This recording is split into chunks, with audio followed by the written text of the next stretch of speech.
你怎么来了？谁让你来的？你以为我想来吗？医务室没有人，我只好代劳了。把伤口给我看看。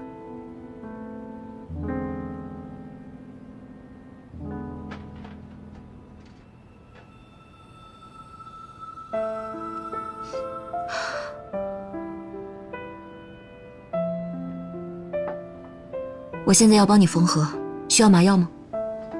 不用。你确定？嗯。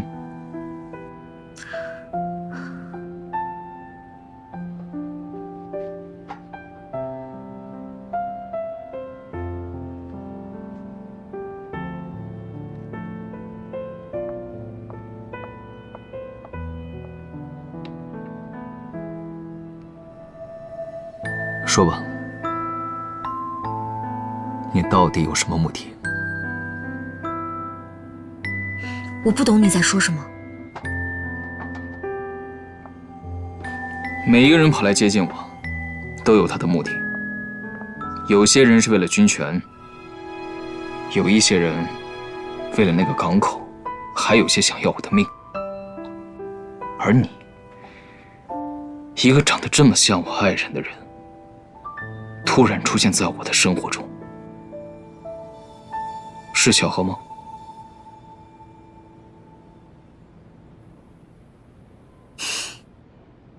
副司令，还记得吗？当初是你要我来东大营工作的，并不是我自己主动来的。我理解你的高处不胜寒，在这个位置上待久了，难免会心生猜疑。但并不是所有人都对你有所图。我来北新，只是陪我的丈夫来工作罢了。如果没有什么事情的话，那我先走了。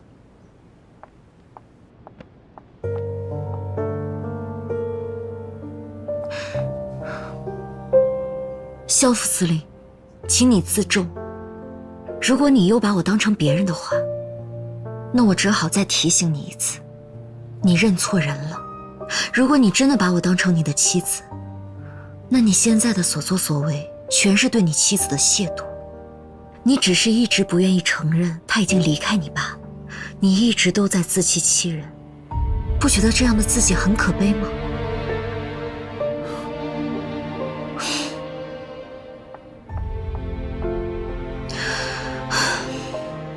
萧副司令，我还要再提醒你一句，在我盛寒君的生命里，只会有一个男人，那就是我的丈夫沈燕青。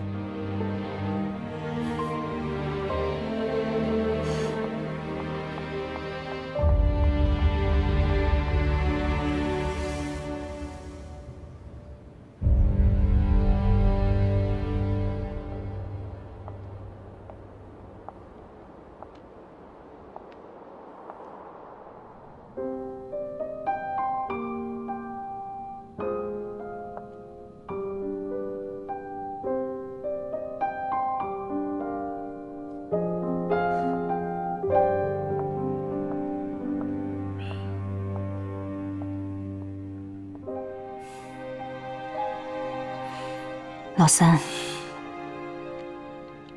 别喝了。姐，我一直都相信，只要杭景站在我面前，我一定能将他认出来。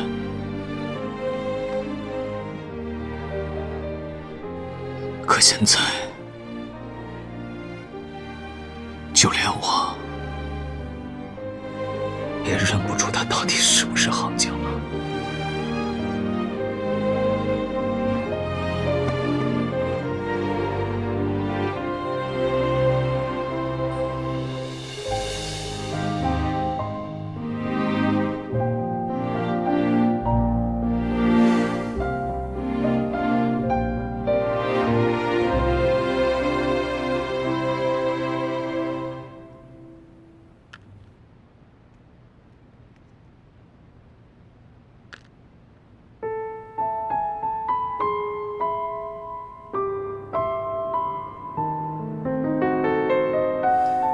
上见。好。老板，还有没有去云林的船票？没有了。您再帮我查一查，我很着急。你自己看吧，这时间早过了，要不明天吧。老板，还有没有其他离开北新城的方法？这么晚了，车也没了，船也没了，再晚房间也要没了。要不你去附近的小码头问问那些私家用户的船家，兴许他们愿意。谢谢。那老板，我先把行李寄存在这。哎，一会儿我再过来拿。好的。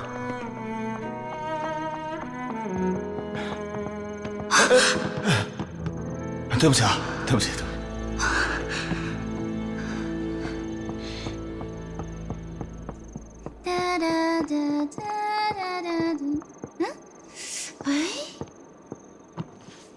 哎，姑娘。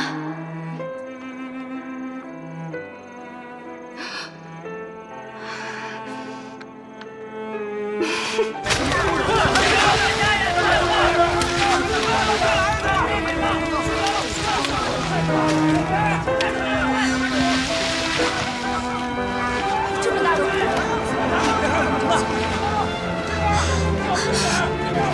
这些人在里面可怎么办啊？前面的人让开！三哥，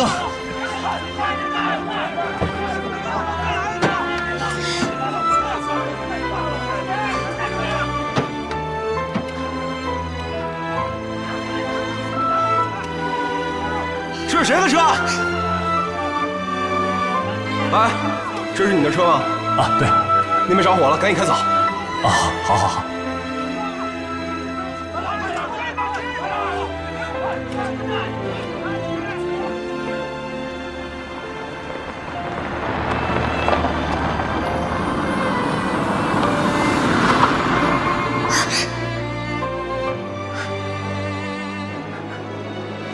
你谁啊？你怎么会在我车上？嘘。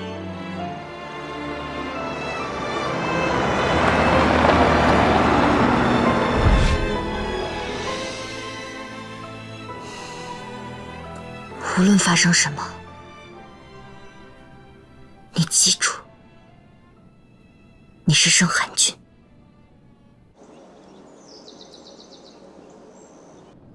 哎，云清，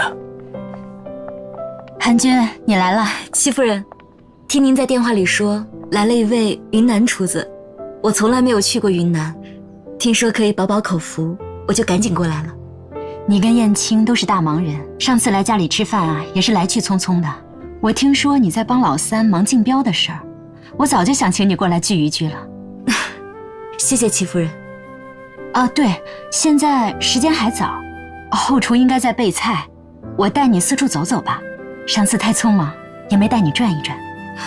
好啊，我上次看您这宅子中西合璧，很有设计感，您可得给我好好介绍介绍。好，走。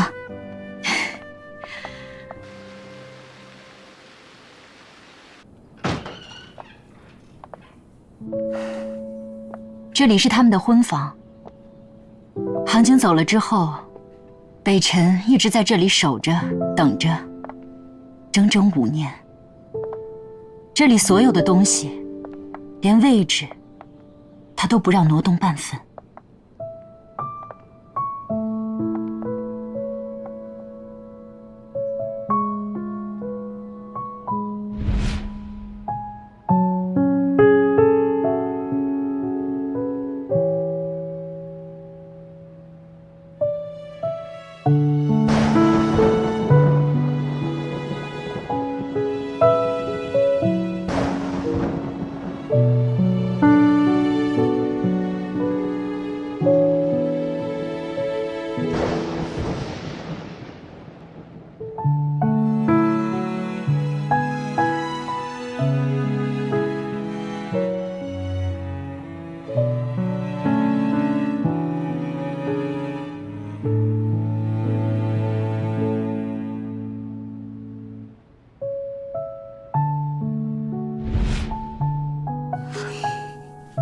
这么多年，北辰对杭景从未忘怀。5年来，他孑然一身，受尽了痛苦的折磨。他日日夜夜地想着念着，连做梦喊的都是杭景。戚夫人，如果是不好的回忆，就不要再记起了。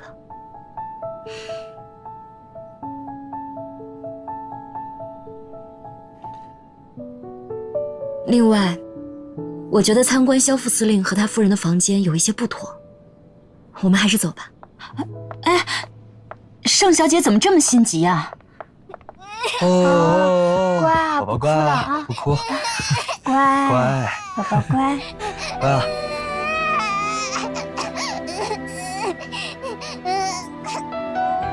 小姐，三少奶奶。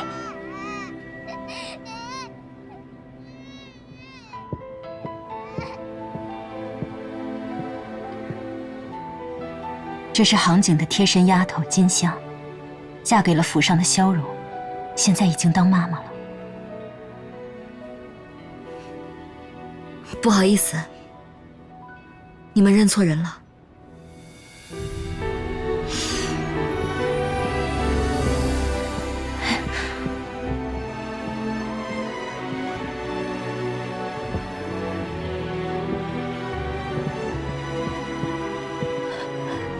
小姐，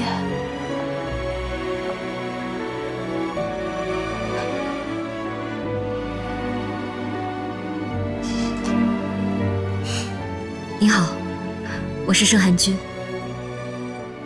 请问你是？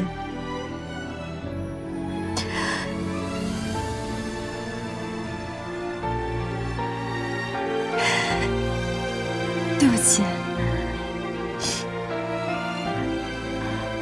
我认错人了。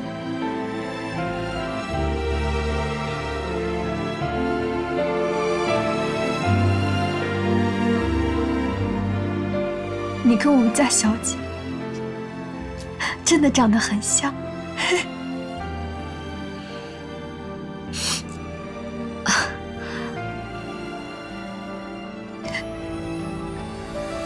我看，我还是改天再来拜访吧。先告辞了。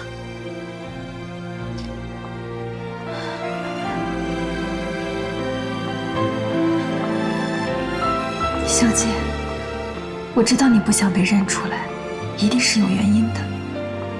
无论你有什么苦衷，金香都会支持你。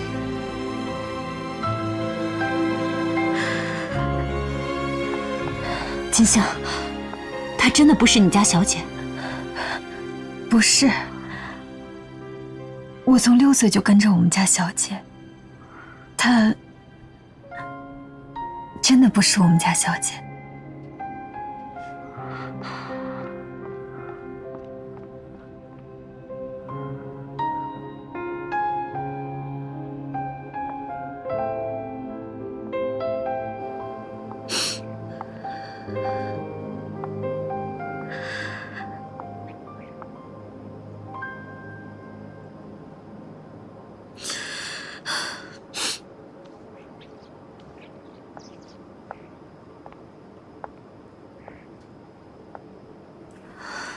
你为什么哭啊？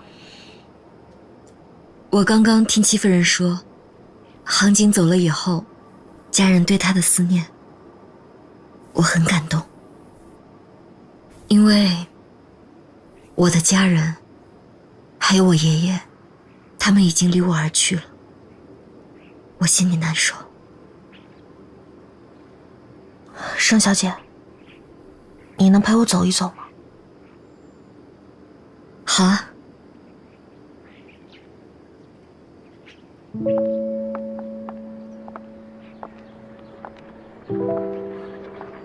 我曾经一直在想，沈大哥未来的妻子会是什么样子。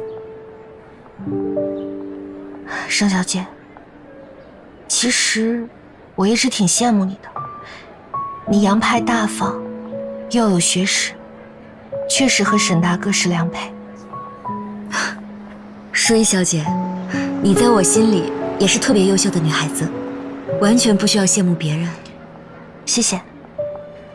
如果我们早一点认识，说不定可以成为很好的朋友呢。那现在呢？现在就不能成为很好的朋友了吗？当然不是。不过我知道三哥对你造成了很大的困扰，也一直挺不好意思的，也想替他来跟你道个歉。原来你是在担心这个呀？没关系的，我和副司令也已经说开了。那就好。你知道吗？我第一次见到你的时候，也确实是吓了一跳。你和我三嫂长得实在是太像了，她是我三哥一生的挚爱，所以见到你的时候，她才会那个样子。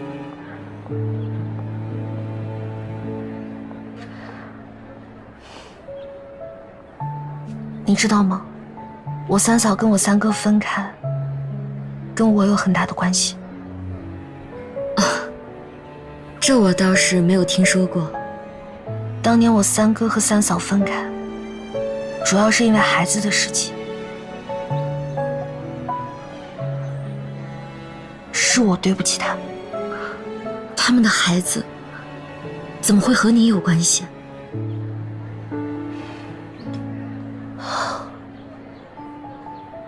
当年如果不是我太傻太幼稚，被郑凤琪利用，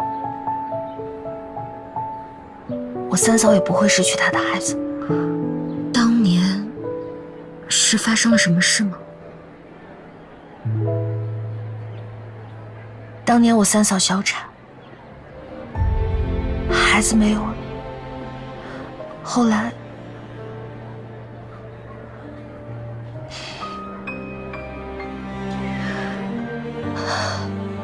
后来莫我义他们找到了证据，是郑凤琪买通了我三嫂身边的佣人秀儿，下了落胎药。我三哥本来要毙了郑凤琪，是郑师长用他的姓和1万军马保住了他的女儿。我爹也看在和郑师长是40年兄弟的情分上，才出面求情。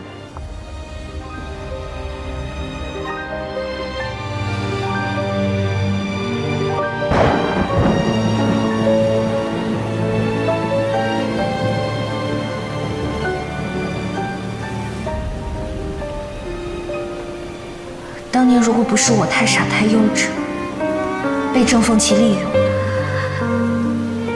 我三嫂也不会失去她的孩子。是郑凤琪买通了我三嫂身边的佣人秀儿，下了落胎药。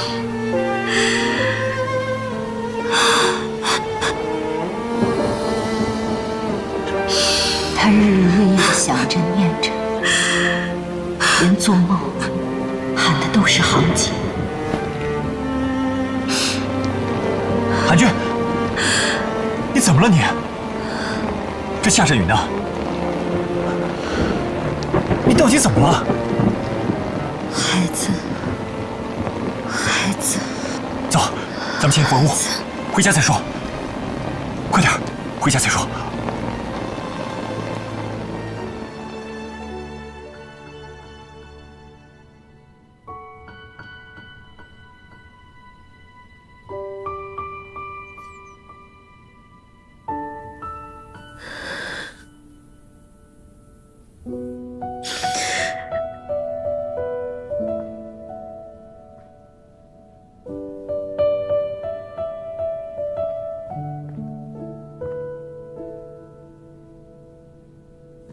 虽然孩子已经不在了，但是你每一年都会给他做衣服，从婴儿到现在，每一年都没有落下过。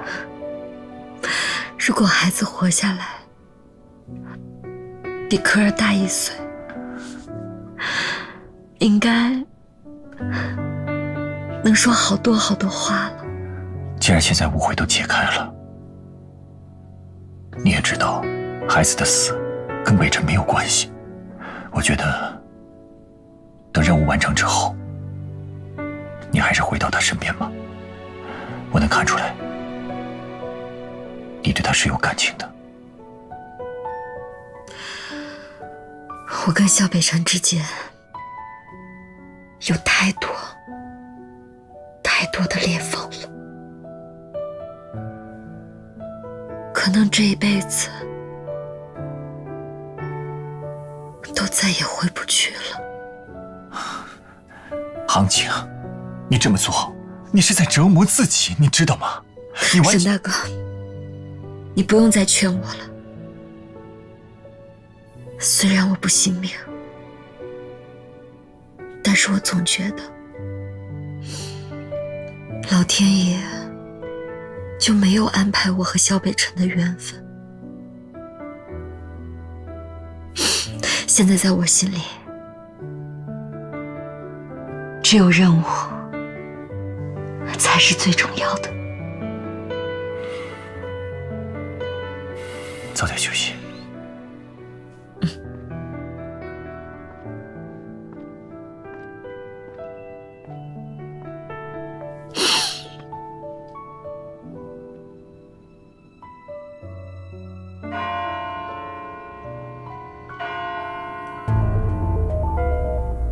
候鸟先生，这是竞标入围公司的背景资料。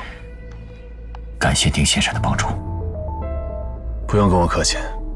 最早刚开始调查的时候，确实是一无所获。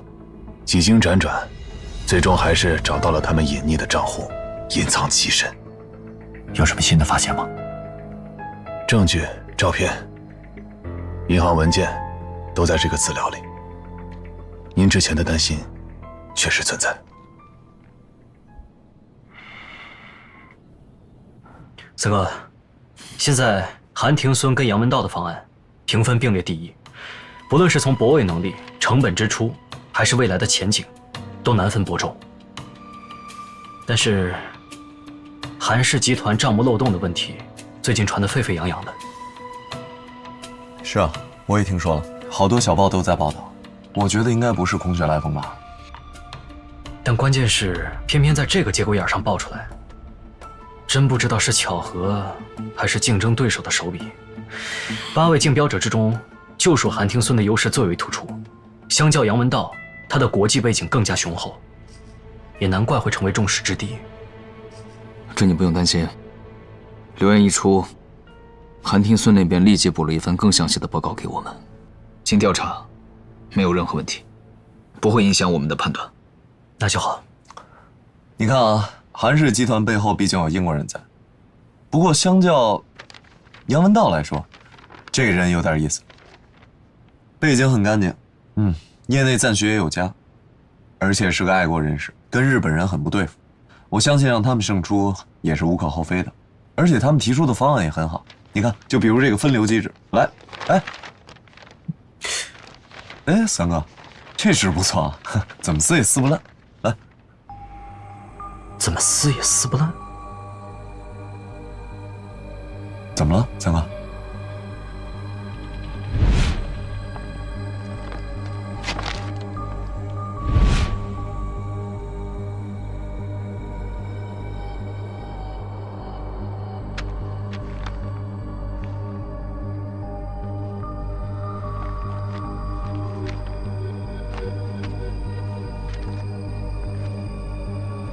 副司令，您看，这基本没什么色差，而且这2张图纸的右下角都有压痕，这应该是造纸机的滚轮在这一块出了问题。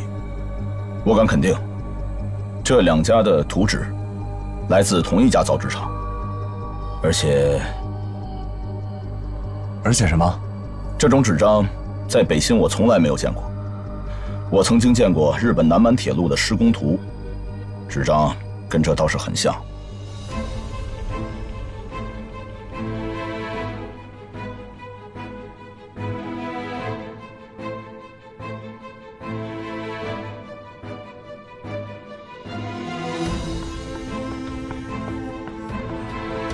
副司令，您的信。下去了。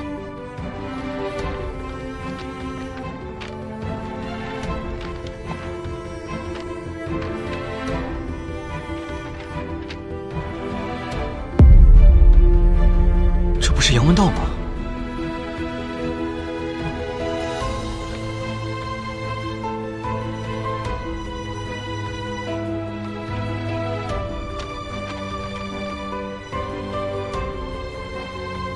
看来他们早就勾结在一起了。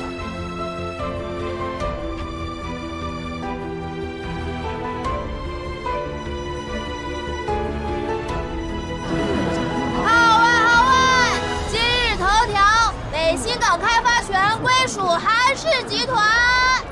给我来一份。我也要一份。号外！谢谢。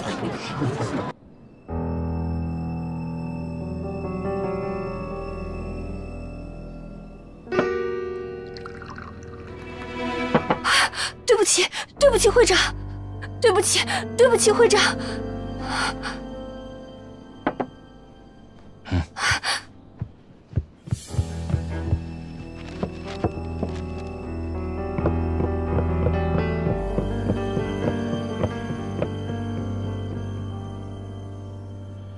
我不要再看见他。是，属下明白。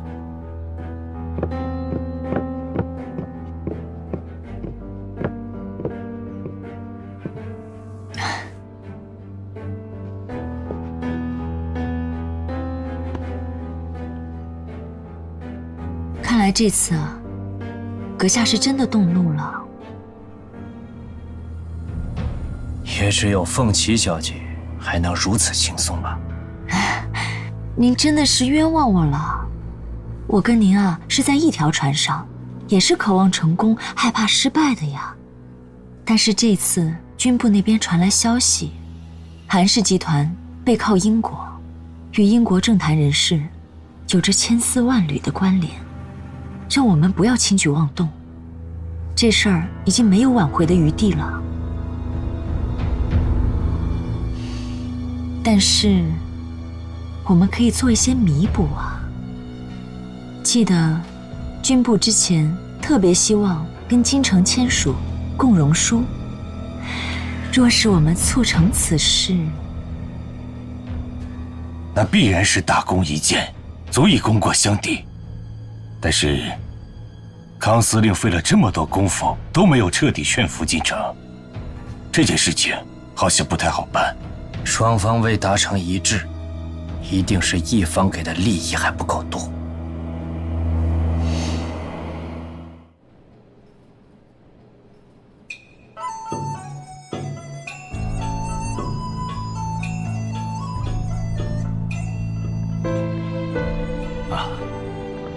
三少，陈大哥，北辰兄弟，多年不见，别来无恙啊！别来无恙。陈大哥，快坐。好好好。陈大哥，南京政府专门派你来跟我聊，看来是很了解你我呀。既然北辰兄弟如此直率，那我也不兜圈子了。其实啊，你我心里都清楚，现在是各派系都在暗地里活动，准备推翻中央的裁军计划。如果推翻不成，战争是在所难免。南京政府十分看重影军，想委以重任，几次邀请都没有任何的消息，所以派我来完成联合之诚意。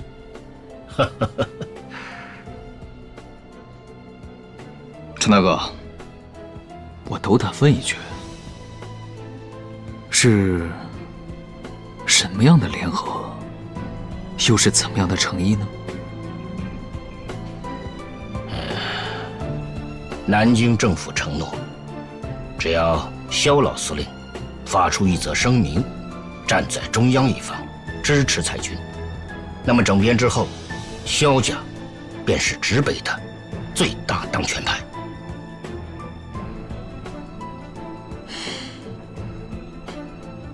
大哥，恕我直言，萧家不会做越级叛变之事，更何况我爹对总司令是忠心耿耿。这个我当然清楚。但是南京政府跟萧家的承诺，不是一桩交易，而是京城已经不具备掌管直北的资格。京城正准备叛国投敌。来，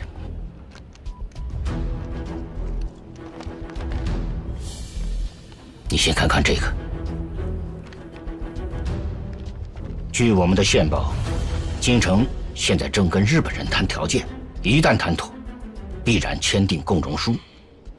尤其是北新，那是华北海上的门户之一，战略位置极其重要。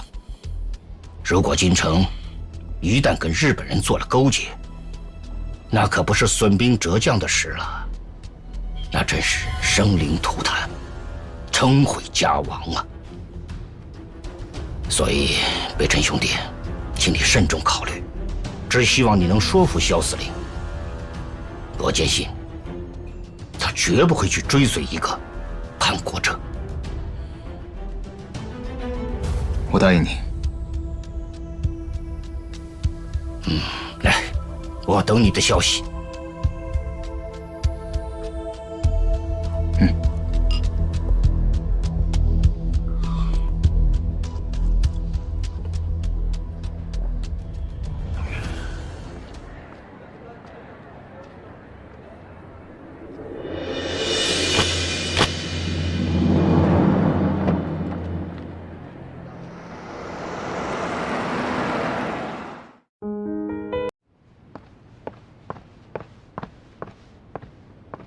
副司令，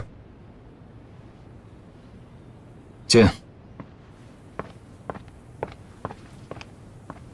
这是盛小姐的辞呈，她请我转告您，竞标完毕，她的工作基本结束，她今天在家带孩子，这3天会将北新港所有的文件归档处理妥当，请您批准她的辞呈。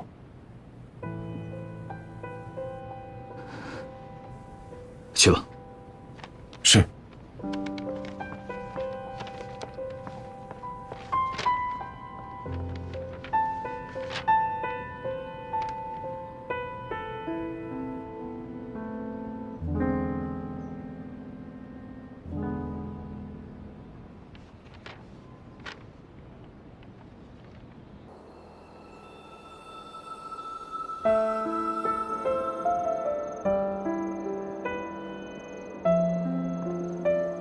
为什么带我来这儿？从我第一次见你的时候，我就认定你是林航景。我一直告诉自己，我不可能认错，也绝不会认错。但直到今天，我感受到一种前所未有的无助。我不断地想要去证明你是他，可是我身边的人、线索都告诉我不是。副司令，你别说了，今天是最后一次。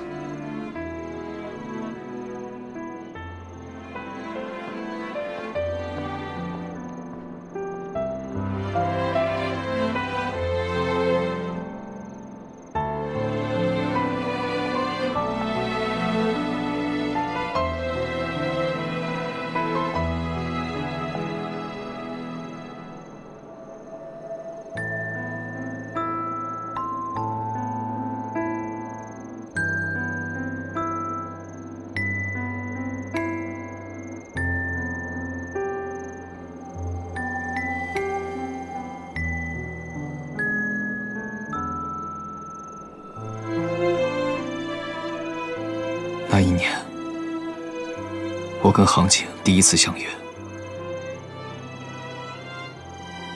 就是在这里，就同现在一样，满天的灯火。那一天，我们吻了彼此。从那一刻，我便知道，这一辈子我认定他了。对不起，我真的不是你心里想的那个人。你走吧。无论你有什么目的，日后都不要出现在我面前了。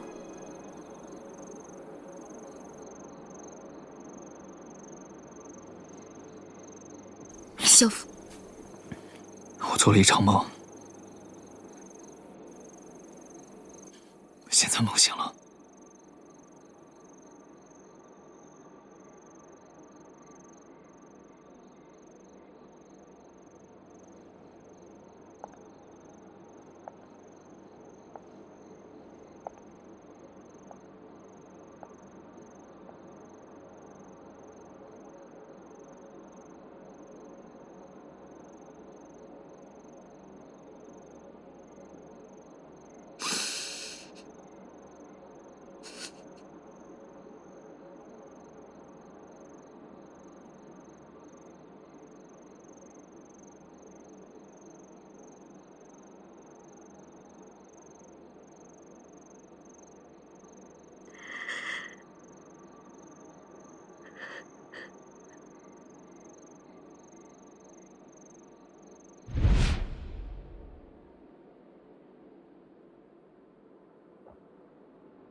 司令，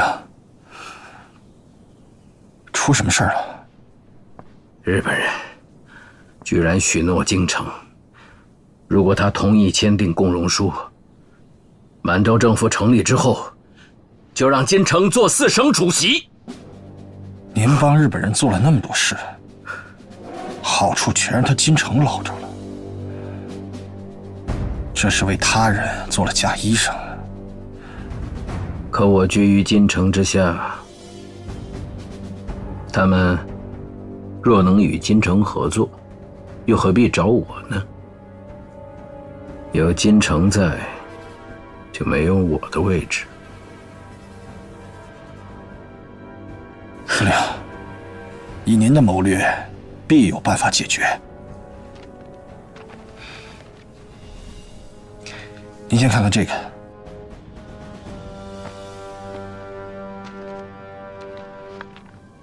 萧北辰和程灵私下见面了，这是拍到的照片。其实金城在南京的眼线早已传出，中央正在拉拢影军，想让萧海山背弃金城，倒戈南京。不过之前南京方面几次派人来找他们，萧家父子都没有搭理，所以金城就没有相信。现在好不容易被我抓到了，这条线也不枉费跟了那么多年。那您把这照片交给金城，他必会处死萧海山，到时候他能倚重的也就只有您了。倚重？这次日本人倒是给我提了个醒儿，3分天下不如一家独大。司令，您是想……你带上这些照片，明天我们到东平一趟。是。爹，你去见了程林。是。在这个敏感时期，这件事如果让总司令知道了，他会怎么想？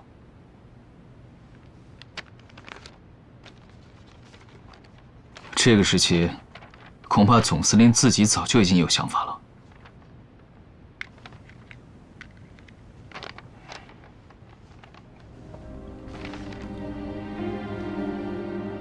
眼下，总司令早就和日本人在商议签署共荣书一事了。我知道，您一直坚信他会坚守底线，而如今呢？此次和总司令还有康敬雄共赴南京的路上，我一定要跟他好好谈一谈，问个清楚。我想总司令只是一时糊涂，让他悬崖勒马还来得及。您怎么至今对他仍抱有希望？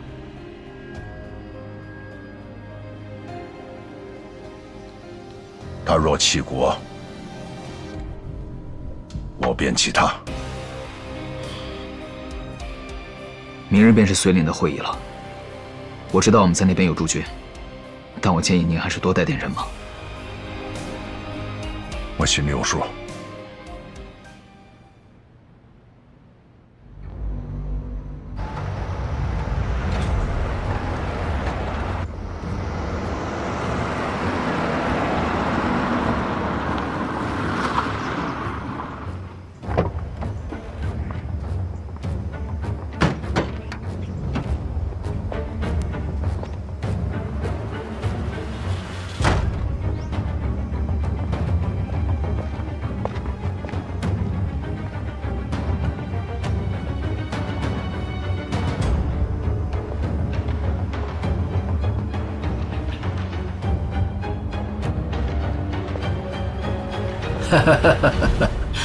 海山兄，别来无恙啊！康司令总是比海山先行一步啊。大哥跟我聊了一会儿了，他让你在这儿稍等一下。好，来坐。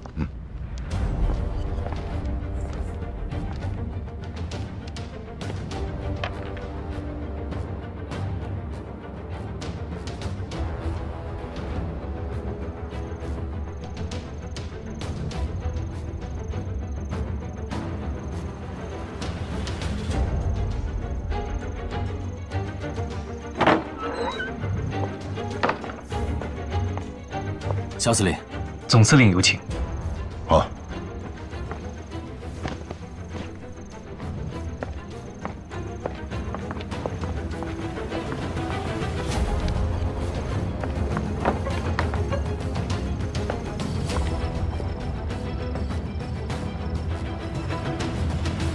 哎呀，海山啊，辛苦了！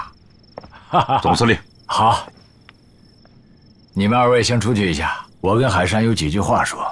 是，总司令。总司令，海山，哎，请坐。您坐。来，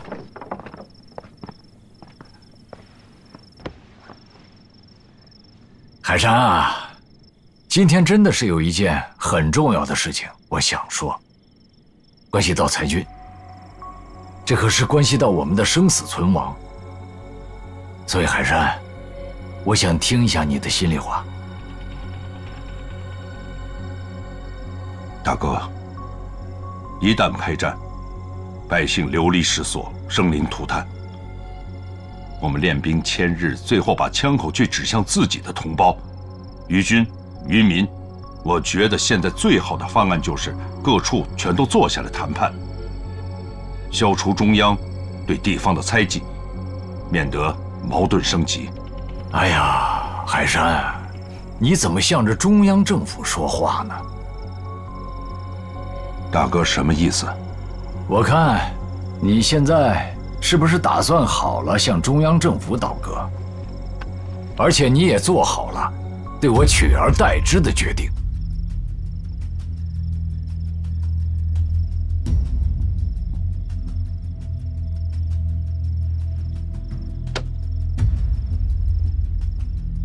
大哥不是想听我的心里话吗？我萧海山再也不打劳民伤财的仗了，更不要说是同室操戈。如果谁现在挑起这样的战争，我萧海山一定会站到他的对立面去。海山，你现在放肆了！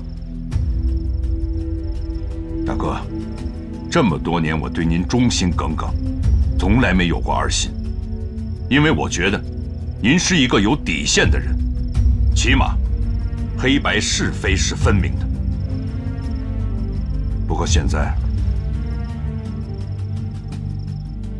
您太让我失望了。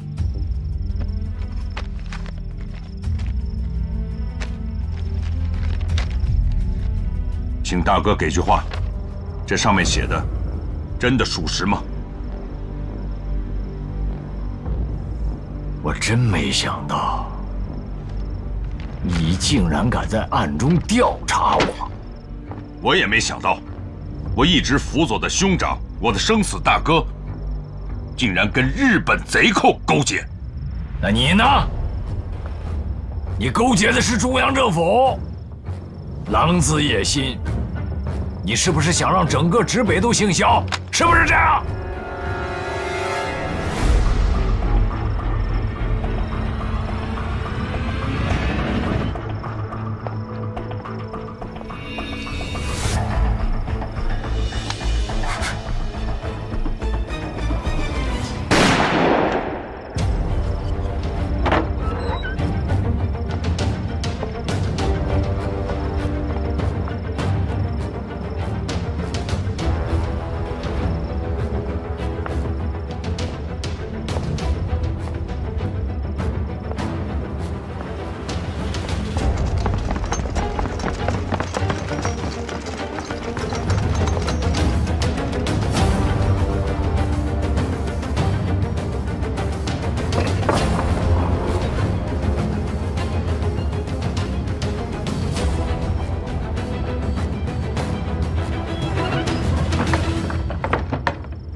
通知小贾，海山在来绥岭的路上，遇到歹徒，寡不敌众，壮烈牺牲了。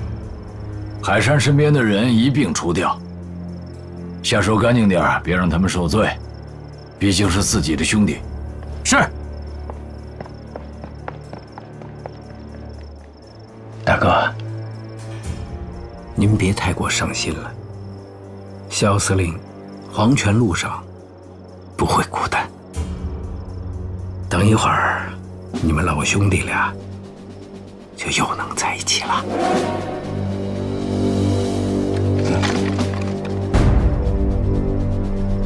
你也要造反啊，大哥？您错了，就是借康某10个胆儿，我也不肯造反呢。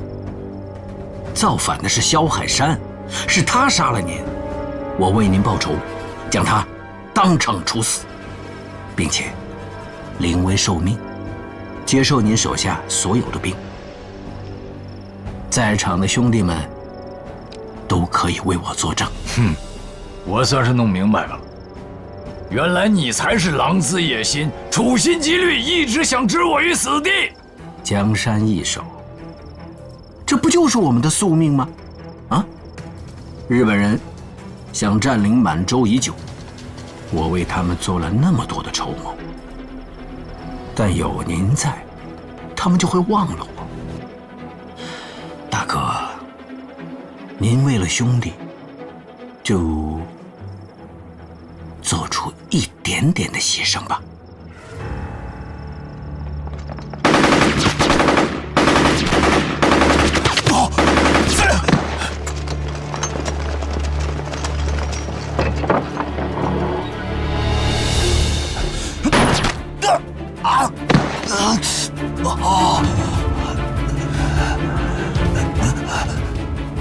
海山，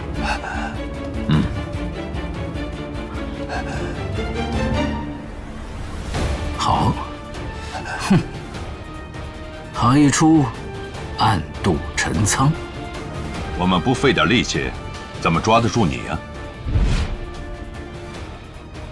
我萧海山的一切都是您给的，您现在杀我，我无怨无悔。但是我要跟你说，我要是死了，您今天就别想活着出去这个紫云山庄。你什么意思？如果我死了，现在是不是康敬雄杀您的最好时机呢？你想多了，他只带了4个卫兵。在来绥岭的路上，我发现了起码有5道军卡车的车辙，而在紫云山庄的外面，只停了他1辆车。这么多的兵都藏哪儿去了？还有，我刚进来的时候，我闻到了您贴身卫队长身上有一股强烈的檀香味道。康敬雄礼佛，大家都知道，这个味道是他屋子里独特的味道。这就说明您的贴身卫队长已经跟他密谋，而且谈了相当长的时间。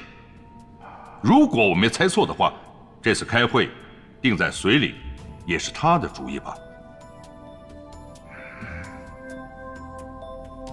这个地方，3军会合，调动军队是很容易的。大哥，萧家没有和成陵，还有南京政府达成任何协议，信不信由您。您现在杀我易如反掌，但是现在您的命只有海山能救了。让我调动我的军队，他们就在附近，随时候命。来啊！把他的枪给我下了！都别动！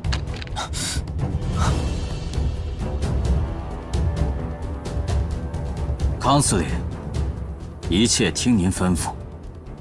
周副官，你是跟了我10几年的人。是的，一个不起眼的位置，熬了10几年，才能在最关键的时刻发挥出最震天动地的作用。周副官忠心耿耿，他是我安插在你身边最重要的暗线。康天雄，你不要一错再错了。如果现在缴械投降，大哥很有可能看在往日的情分上，给你一条活路。把他带上来。爹，柔哥，别动。爹，让他们把枪放下，出去。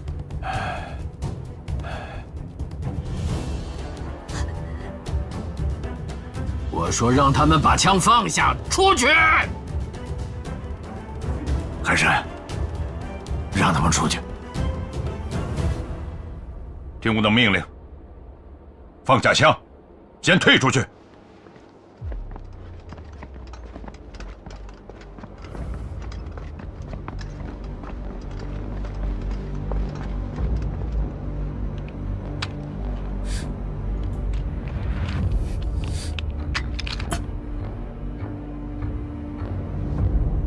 康敬雄，你真卑鄙！舐犊情深，感人至极呀！当初你为了制约我，把我唯一的儿子送到了萧海山的麾下，结果我的儿子被炸死了，连个全尸都没有。康宁雄，你也是打过仗的人，战场上枪弹无眼，况且昊天的牺牲那是亿万，如果有什么怨气的话，就撒在我身上。你给我住嘴！当初要是没有你把我儿子送到瘾军手里，要是没有你把我儿子推到前线，他会死吗？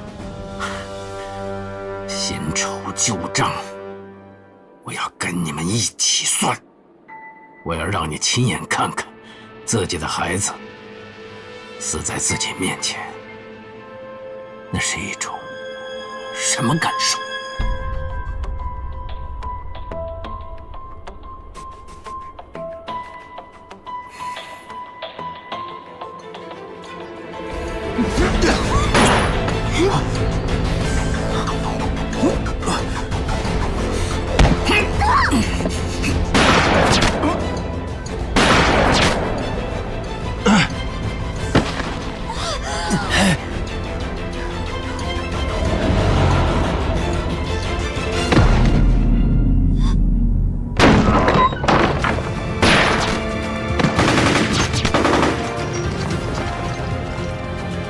缴械投降！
怎么回事？下去看看。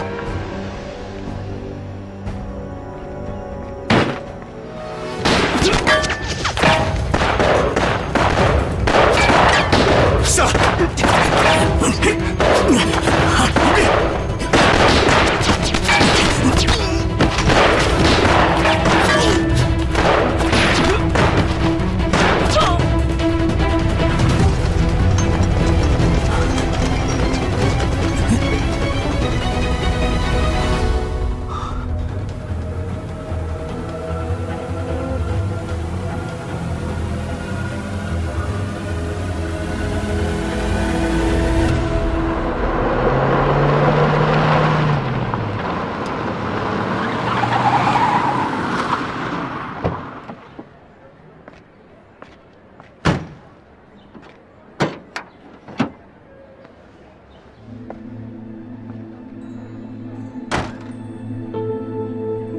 这边。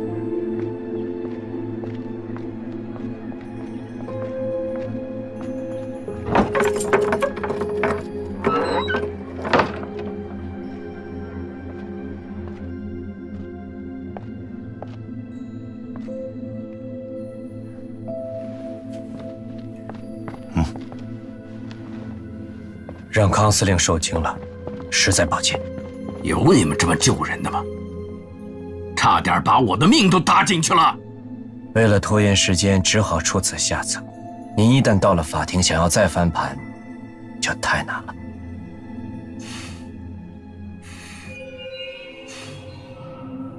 怎么样，周副官，他改口了吗？周先生，金司令是因为您的挟持而死的，这是毋庸置疑的事实。不管这件事情最后如何定夺，恐怕您的死罪都是难免的。既然都要死，何不领了康司令这份人情，让家人后半生的生活得到保障？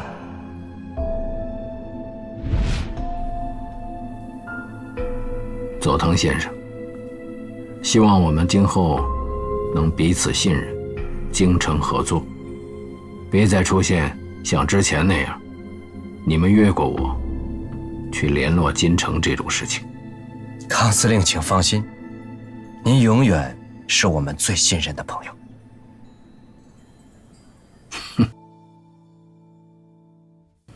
这是南京军事委员会通电全国的通告。京城的副官周志平因多年受不到重用，心生怨恨，企图谋杀京城，并嫁祸给萧海山。康敬雄及时赶到，想要营救京城，与萧海山发生误会。混乱之中，京城被周志平所杀。颠倒黑白，一派胡言！京城被杀的消息传出后，大家都以为萧海山会接替京城。我们南方的同志也一直在探听相关人员的口风。可是他们个个讳莫如深，避而不谈。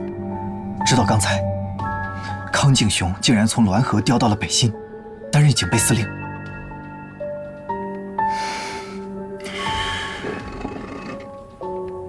事发之后，康敬雄一直被关在监狱里，能够帮助他在这么短时间之内翻云覆雨的，一定是日本人。昨天组织上来电，说恐怕我们有暴露的风险，让我们有序撤离。现在看来，还为时尚早。好了好了，不喝了，喝一口吧。不喝了，不喝。爹，大姐那边发电报来了，说所有事情都已经帮你安排好了，随时可以出发。我知道了。司令，哎，我还是跟你去吧。不是跟你说了吗？我这趟去美国就是为了复查啊，顺便把这个北望北翼给带回来。这俩小兔崽子洋墨水喝多了，我怕他们忘了祖宗。那我跟你去不是正好吗？你说不动他俩的时候，我还能敲敲边鼓。你是怕我跟他们较起真儿来，灭灭我的火吧？瞧你说的。哎呀，行了行了，不是跟你说过了吗？我这一走啊，家里离不开你，啊。反正我拗不过你。嗯。我去给你热热药。哎。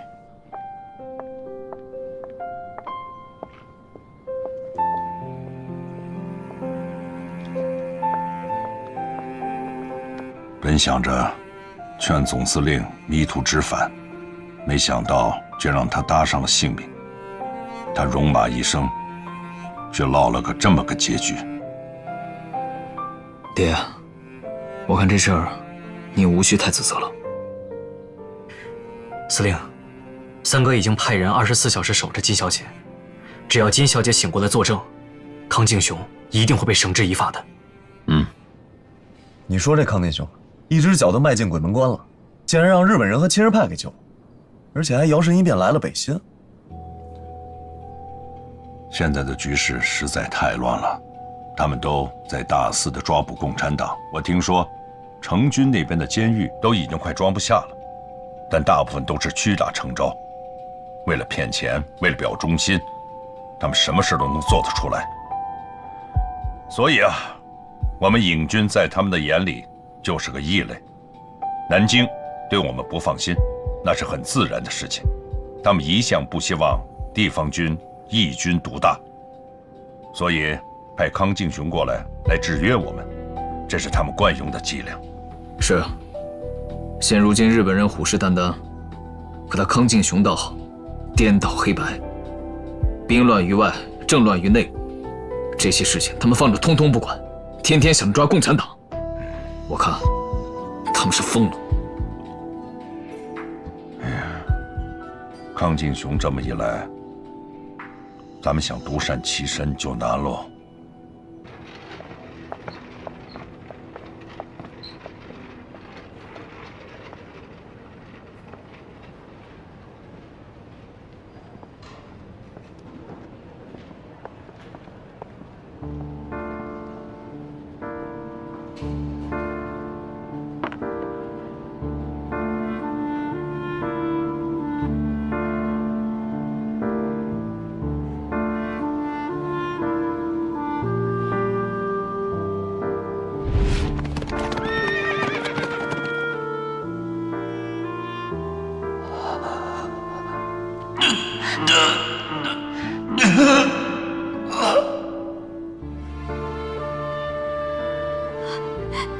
司长，如可姐，对不起，对不起。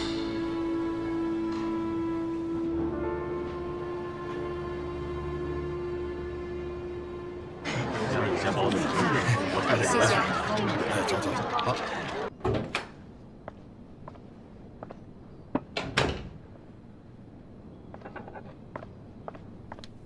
先生、太太，信箱里有一封信。哦，下去吧。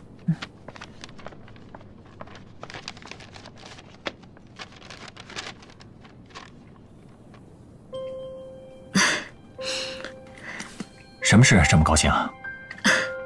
是报社笔友米安的来信，他经常发表一些关于和平统一的文章。他这次跟我说啊，他们报社的同仁马上要到北新来了，请我去和大家见个面，讨论一下创立女性专刊的事情。好啊，哎，祝贺你。谢谢。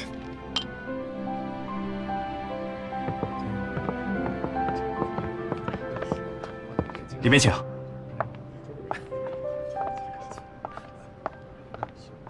就是这间。谢谢。来了多少人？啊，就1位。1位。这个包厢在预定的时候就说只有2位。啊，谢谢，知道了。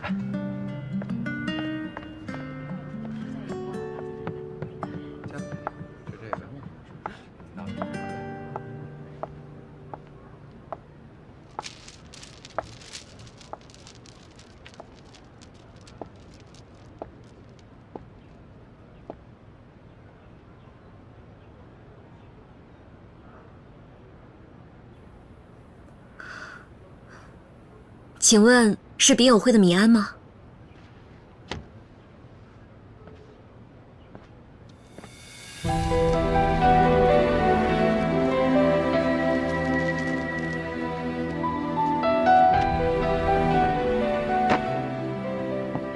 你就是秋竹？是。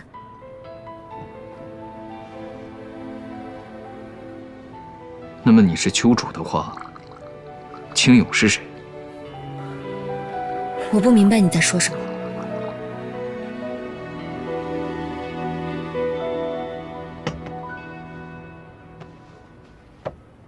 当年我去军校上学的时候，曾携带过一本我妻子林行景手抄的诗集，里面就曾写道：“芙蓉出秋渚，绣缎留青勇。”秋渚、青勇，巧了，这2个笔名都是出自山中达刘书记郁怀这首诗，作者李山甫。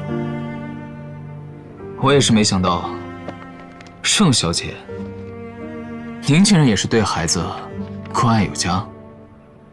唯独只有平和的阳光才能够扫去孩子内心的阴霾，安放童年。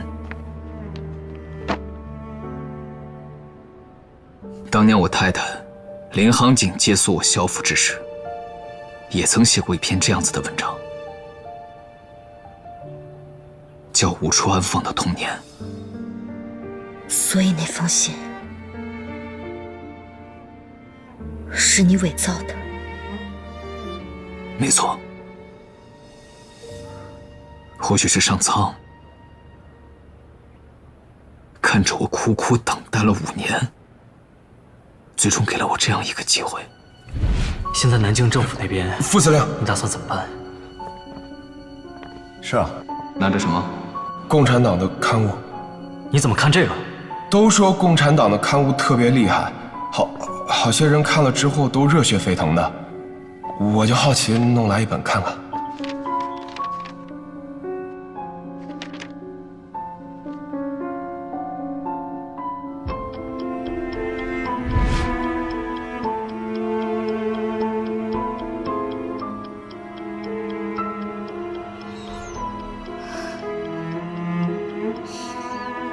是，你说的没错。盛寒君就是林行景。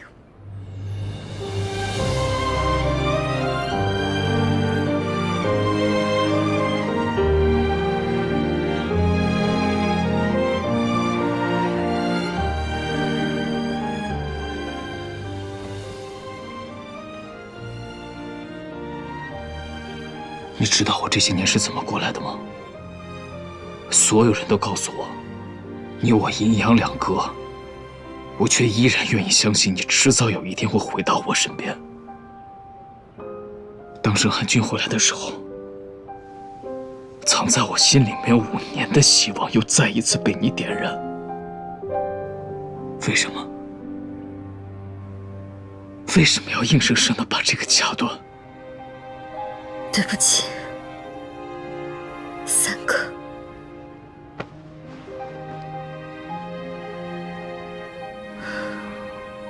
所以你跟沈延青是假扮的夫妻，对吗？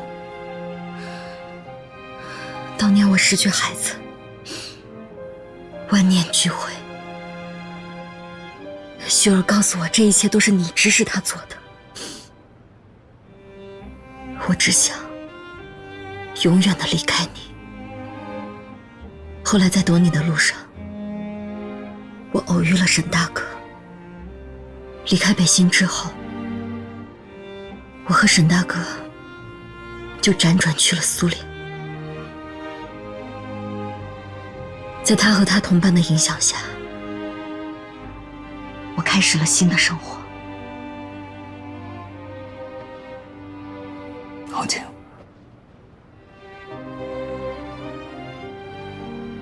当年是我不对，是我没能选择相信你，没能够保住我们的孩子，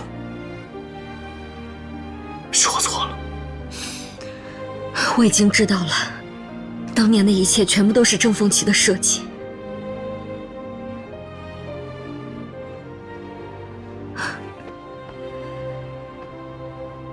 没事了，回来了就好。回不去了，三哥。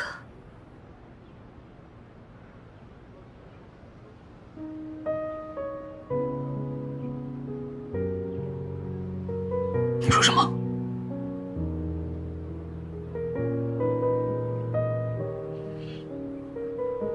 为什么？